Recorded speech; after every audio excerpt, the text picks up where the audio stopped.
Journey back with me to late October of 1966. I couldn't find an exact date, and if you couldn't tell, I wasn't alive in 1966. So if you were, or you just know way more about the topic than I do, feel free to let me know what it was. Regardless, it's a cold English day, and you've just gotten home from work and you are wiped. However, there's a new episode of your favorite TV show out, and you're excited to watch it with your family. It's a nice time, if a little bit predictable. Near the end of the episode, the main character collapses and it doesn't look like he'll survive.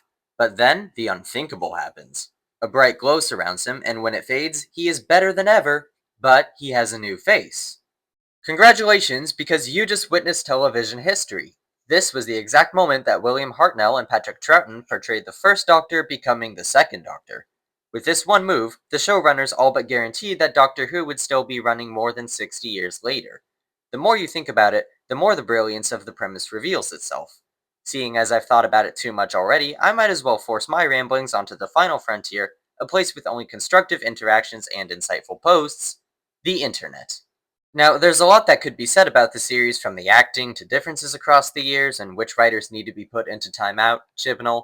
For the purposes of this video, however, I'll strictly be speaking on the premise and how it functions within the show. What you can pitch in an elevator, to put it in more plain terms. So grab your sonic screwdrivers and join me as I dissect the genius of Doctor Who. The show follows an alien called the Doctor as he travels with various companions throughout time and space in a vessel called the TARDIS, which resembles an old police phone booth because the prop department couldn't be bothered creating a new design for every episode. The Doctor is the final surviving member of a race of beings called the Time Lords, which is exactly what it sounds like, so wherever and whenever he goes, he can spot anything that might be out of place. And there is always something out of place. Reality-bending shenanigans ensue as the Doctor and whatever companion he's with at the time strive to fix the fabric of reality and defeat the evil messing with it from behind the scenes. These are often one-off episodes, but they do, broadly speaking, build up a core canon. This includes the Time War that wiped out the Doctor's planet, enemies like Daleks and Cybermen inevitably cropping up, and TARDIS lore developing. Usually it's a happy ending, but every once in a while the Doctor doesn't quite manage to dodge the bullet. However, unlike us mortals, Time Lords have a nifty little trick where at the moment of their death they can just nope it and regenerate into a different person.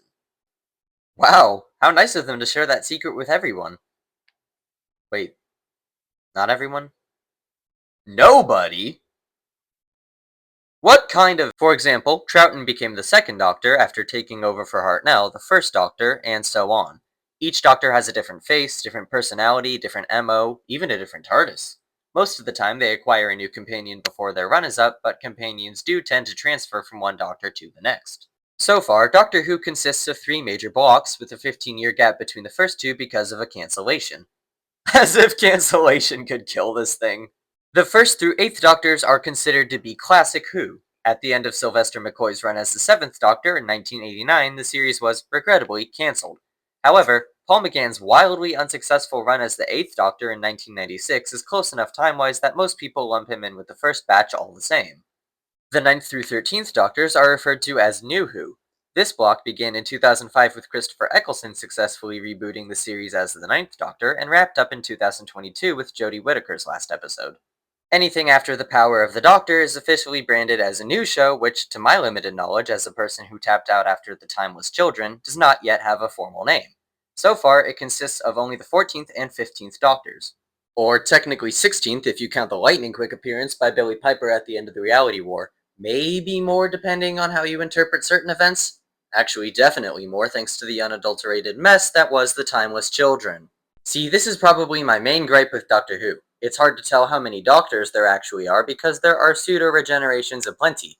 I've seen people make the argument that David Tennant's hand counts as its own iteration, for crying out loud. But for argument's sake, let's just say that Billie Piper counts as 16 and that's it. Most people's recommendation is to start with the 9th Doctor, watch all the way through 12, and then hunt down Classic Who if you want to be in it for the long haul. I personally feel that 13 should be in the same block as 14 and 15 because the end of 12 marked the end of the Moffat era. It just feels like a more natural conclusion to me, but whatever. But expert, you off-the-mark orator, I hear you say. What's so smart about that? Sounds like a normal show to me.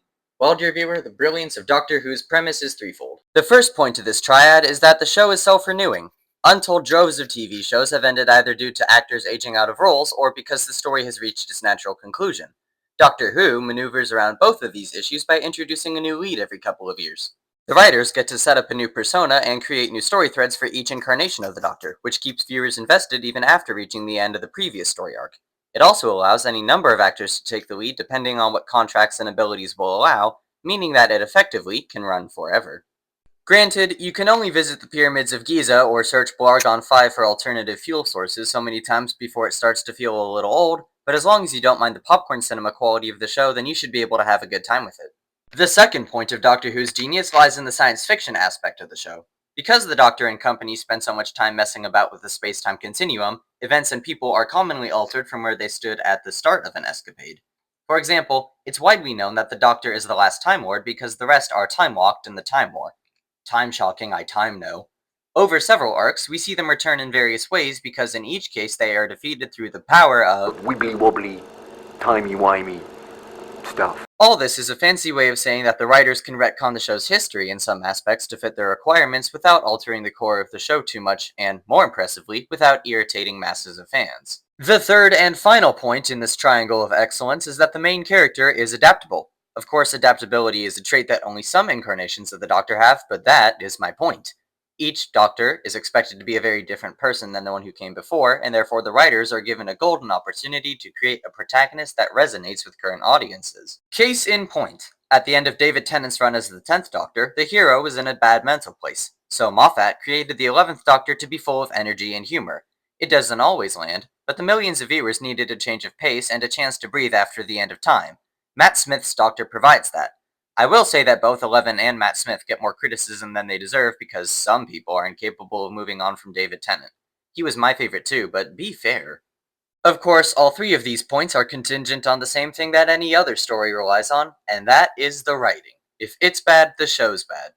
The nature of having many different individuals at the helm over such an extended period of time is that the show will have a rocky history. Certain episodes may not age well for cultural reasons, while others are just bad from a creative standpoint. They can't all be winners. This is, after all, a sci-fi series, and therefore inherently experimental. There are 10 out of 10 episodes, and ones that left me scratching my head. Character dynamics that sing, and others that screech. Plots that work, and many that don't.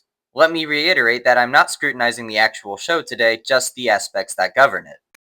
I'd be remiss if I didn't at least mention that, like most things, Doctor Who has experienced a noticeable decline in quality since 2020.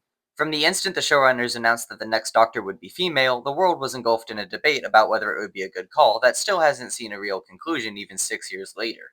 What's less debatable is that the writing has nosedived right along with viewership. Now, you have your usual comment trolls raking it across the coals and claiming that this is the end of the series, as well as the so-called critics that defend every release until the cows come home. Both of them are wrong. Yeah, Chris Chibnall has pretty much backed the show into a corner, but for reasons already outlined, I don't think it's unsalvageable.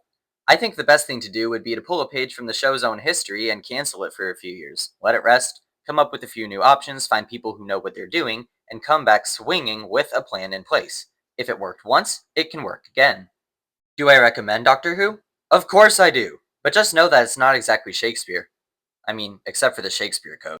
And the thing is, it doesn't need to be. It's not trying to break any ground or pat itself on the back for subverting audience expectations. It's just good old-fashioned, adventuring, fantastical, family-friendly fun kept alive by audience participation and a functionally immortal premise. Point of all this being, aliens exist and the government is hiding it from us!